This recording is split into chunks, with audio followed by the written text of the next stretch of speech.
প্রিয় চাকরি প্রত্যাশীগণ, আসসালামু আলাইকুম। আজ আপনাদের জন্য ব্যাংক প্রস্তুতির আরেকটি আয়োজন নিয়ে এসেছি। আর আজকে আপনাদের সাবজেক্ট হলো গণিত। তো আজ আপনাদের জন্য 5টি প্রশ্ন দেখাবো গণিতের, তো যেগুলো হচ্ছে সম্প্রতি 2026 সালে অনুষ্ঠিত হওয়া ক্যাশ পরীক্ষা এসেছে। তো আর কথা না বাড়িয়ে চলুন শুরু করা যায়। তো আপনারা দেখতে পাচ্ছেন যে প্রথম যে প্রশ্নটি আমি বাছাই করেছি, তো সেটি হলো, in a zoo each pigeon has 2 legs and each rabbit has 4 legs.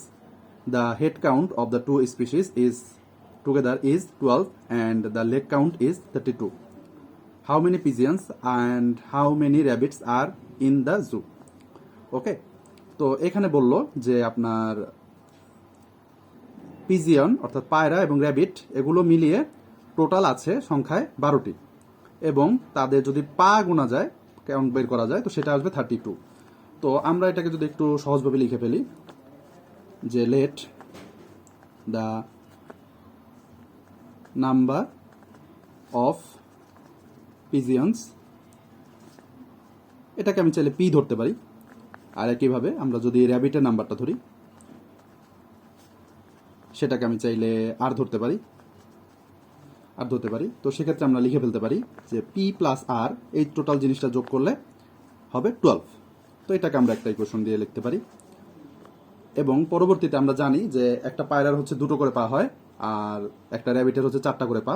তো সেক্ষেত্রে আমরা একটা ইকুয়েশন সাজিয়ে ফেলতে পারি 2p প্লাস 4r, এটা মিলিয়ে ইকুয়েশনটা দাঁড়াবে 32। এটা হচ্ছে আমাদের ইকুয়েশন নাম্বার 2। তো আমরা যদি এটাকে খুব কুইকলি সলভ করতে চাই, তো আমরা জানি যে ইকুয়েশন নাম্বার 1কে আমরা 2 দিয়ে মাল্টিপ্লাই করতে পারি। তো সেক্ষেত্রে হচ্ছে 2p হবে প্লাস 2r আসবে, আর এখানে আসবে 12 × 2 হচ্ছে 24। এটাকে আমরা ইকুয়েশন 3 লিখতে পারি। তো সেক্ষেত্রে আমরা এই দুটোকে যদি এলিমিনেশন করি, এলিমিনেশন প্রসেসে আমাদের পি আর পি বাদ চলে যাচ্ছে। 4r থেকে 2r মাইনাস করলে আমাদের থাকবে 2r, এবং 32 থেকে 24 মাইনাস করলে আসবে 8। তো সেক্ষেত্রে আমাদের আর এর ভ্যালুটা চলে আসবে কত? 4। তো আমরা র্যাবিটের ভ্যালুটা পেয়ে গেছি 4। আর আমরা জানি যে র্যাবিট এবং পিজিয়ন এটা মিলিয়ে হচ্ছে টোটাল 12। তো সেক্ষেত্রে র্যাবিট যদি 4 হয়, তাহলে পিজিয়নের সংখ্যা কত হবে? অবভিয়াসলি সেটা 8 হবে, আমরা সহজেই বুঝতে পারি। তাহলে র্যাবিট হচ্ছে আমাদের 4 এবং পিজিয়ন হচ্ছে আমাদের 8। এটা হচ্ছে অ্যান্সার। পরবর্তী যে প্রশ্ন দেখা যাচ্ছে সেটাতে বলেছে, a train takes 8 seconds to cross a pole and 18 seconds to cross a platform of length 120 metre. What is the length of the train? তো আপনার যদি একটু সহজ করে বোঝাই, যে এখানে একটা প্ল্যাটফর্ম আছে, আমরা মনে করি এরকম একটা প্ল্যাটফর্ম,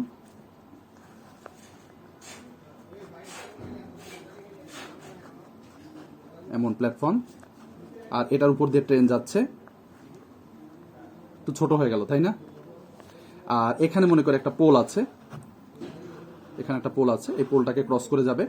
তো আপনার মনে রাখবেন যে পোলের যেহেতু তেমন কোনো উইথ নেই, পোল একটা খুবই, ট্রেনের যে উইথের তুলনায় পোলের উইথ একদমই নগণ্য, নেগলিজিবল। তো সেক্ষেত্রে আমরা পোলটাকে পাস করা মানে আসলে বুঝবো যে ট্রেনের অরিজিনাল নিজস্ব লেংথ যেটা, সেটাকে পাস করা। নিজস্ব লেংথটাকে পাস করলে আসলে পোলটাকে পাস করা হয়ে যাবে।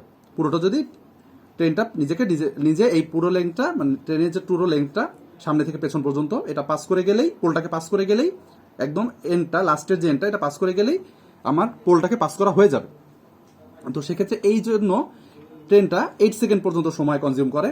আর অপরদিকে আমরা যদি বুঝি যে 18 সেকেন্ড যে টাইমটা, এটা আসলে এরকম বুঝাবে যে ট্রেনের এই সামনের প্রান্তটা না যখন টাচ করলো, এবং সেখান থেকে এই যে পেছনের যে প্রান্তটা, এটা যখন একদম এই এন্ডটা ছেড়ে বের হয়ে যাবে, এই টোটাল সময়টাকে আমরা বলতেছি 18 সেকেন্ড। এই সময়টা পার হতে 18 সেকেন্ড সময় লাগবে। তো সেক্ষেত্রে আমরা যদি একটু ফর্মুলাটা করি, যে আমরা নর্মালি জানি যে ভেলোসিটি, যে ট্রেনের যে ভেলোসিটি, সেটাকে আমরা যদি ভি ধরি, তো সেক্ষেত্রে ট্রেনের লেংথটাকে আমরা এক্স ধরে নিতে পারি। এক্স বাই 8 আমরা এখানে কনজিউম করতে পারি, কারণ আমাদের এখানে টাইমটা হচ্ছে 8 সেকেন্ড প্রয়োজন হবে। আর অপরদিকে আমাদের এই এন্ড থেকে যে 18 সেকেন্ড সময়টা লাগে to cross a platform 120 metre. তো সেক্ষেত্রে আমরা একটু আগে বললাম যে সেক্ষেত্রে সেম ভেলোসিটিটাতেই ট্রেনটা যাবে, বাট সেক্ষেত্রে টোটাল সময়ের প্রয়োজন হবে এক্স প্লাস 120। কেন? ওই যে বললাম যে আমাকে ট্রেনের লেংথ এবং হচ্ছে প্ল্যাটফর্মের পুরো লেংথ এটাকে পার হতে হবে। তো এক্স প্লাস 120, এটা পুরোটা নিয়ে আমার এই 18 সেকেন্ড সময়ের প্রয়োজন হবে।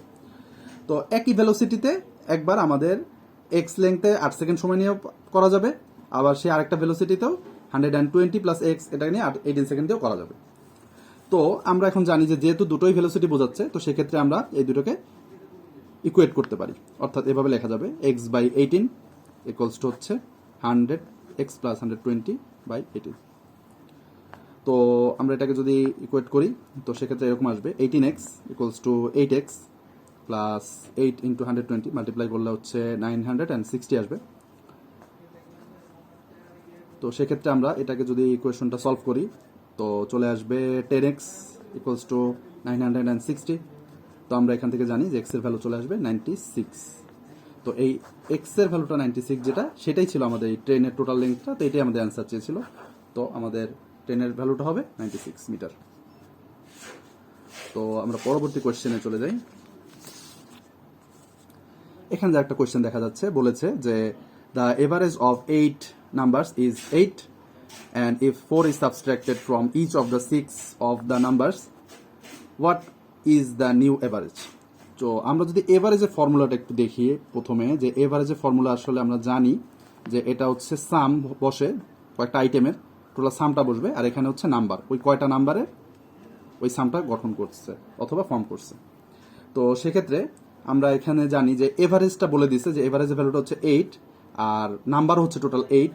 তো আমরা বুঝতে পারতেছি সরাসরি, তো সেক্ষেত্রে সামটা চলে আসবে average into number. Average into নাম্বারকে করলে আমরা সামটা পেয়ে যাব। তো সেক্ষেত্রে এভারেজ যেহেতু ভ্যালু হচ্ছে 8, নাম্বারের ভ্যালুটা হচ্ছে 8, তো সেক্ষেত্রে আমরা সামটা পেয়ে যাব 64। সামটা আমরা পেয়ে যাব 64। তো আমাদের এখানে বললো যে এখানে 8টা নাম্বার আছে, বাট 8টা নাম্বারে সবগুলো থেকে 4 মাইনাস হবে না, জাস্ট 6টা নাম্বার থেকে 4 মাইনাস হবে। অর্থাৎ ব্যাপারটা এরকম হতে পারে যে 8টা নাম্বার হচ্ছে A, B, C, D, E, F, G and H। এই যে এখানে 8টা নাম্বার। তো 8টা নাম্বারের ভিতরে এমন হতে পারে যে কোনো 6টা নাম্বার থেকে হচ্ছে 4 করে মাইনাস হবে। এরকম হতে পারে জিনিসটা A minus 4, B minus 4, C minus 4, D minus 4, E minus 4, আর G আর H নর্মালি যেরকম আছে সেরকম থাকবে, এমন হতে পারে। তো আমরা যেহেতু দেখতেছি এখানে কয়টা 4 মাইনাস হলো, 1টা 2টা 3টা 4টা 5টা 6টা, এই যে 6টা। তো 6টা 4 যদি মাইনাস হয়, টোটাল আসলে কত মাইনাস হলো বলেন তো? 4 ইন্টু 6, এটা করলে টোটাল কত আসতেছে? 24। এই 24 মাইনাস হয়ে যাবে। টোটাল আমাদের সাম থেকে 24 মাইনাস হয়ে যাবে যদি আমি একটা একটা করে 6টা নাম্বার থেকে 4 করে মাইনাস করি। তাহলে বলেন তো আমাদের নিউ সাম কত দাঁড়াচ্ছে?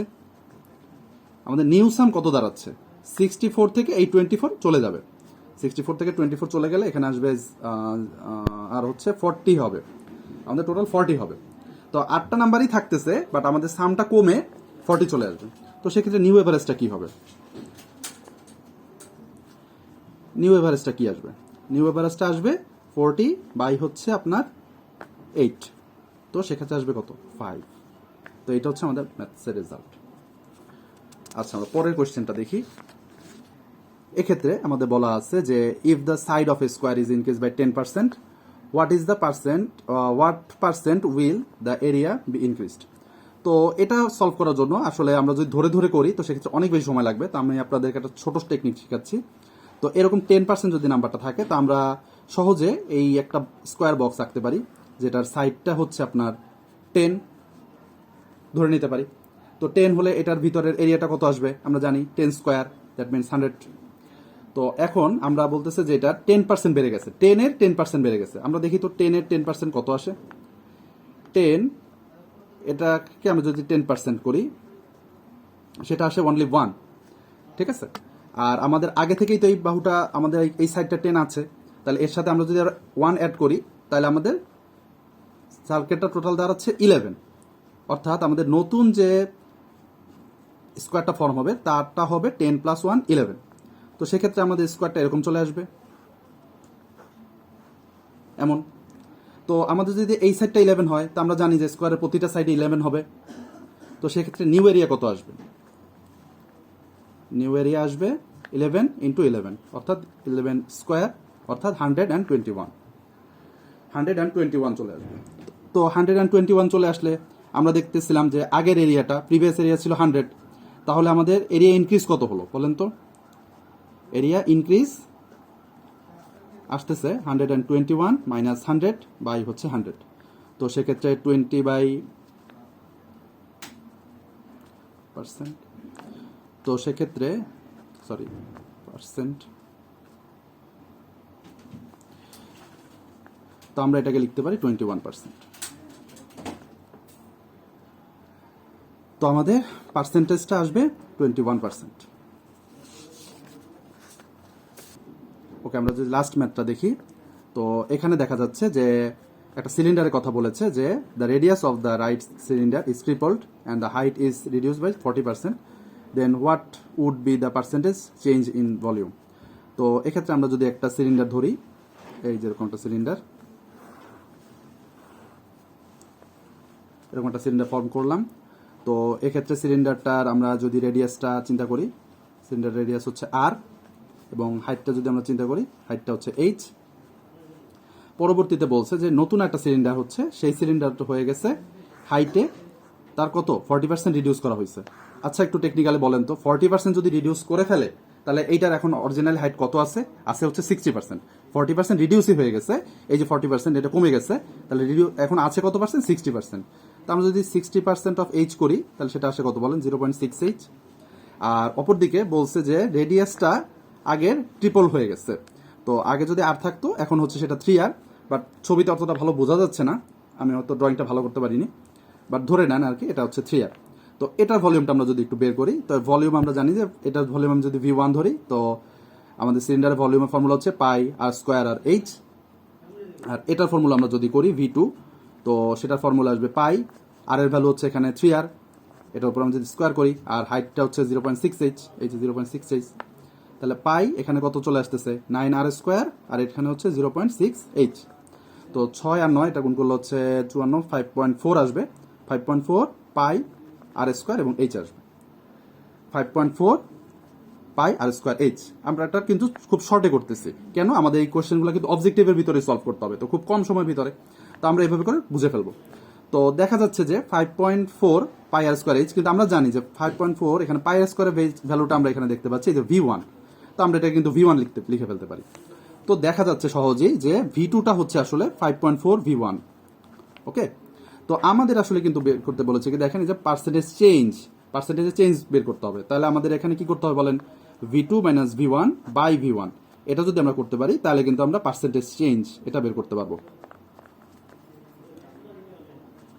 চেঞ্জ এখানে 100% আমরা করতে পারি। তো আমরা যদি বসাই 5.4 V1 minus V1 by V1 into 100%, তো এটা কত চলে আসবে বলেন? 4.4, আর V1 কেটে যাচ্ছে, এটা যদি কেটে দেই এবং 100 করি পার্সেন্ট, তো সেক্ষেত্রে কত চলে আসবে বলেন তো? 440%। ওকে, এই যে 440%, এটাই হচ্ছে আমাদের কি ডিজায়ার্ড অ্যান্সার। তো আশা করি আপনারা ভালোই বুঝতে পেরেছেন।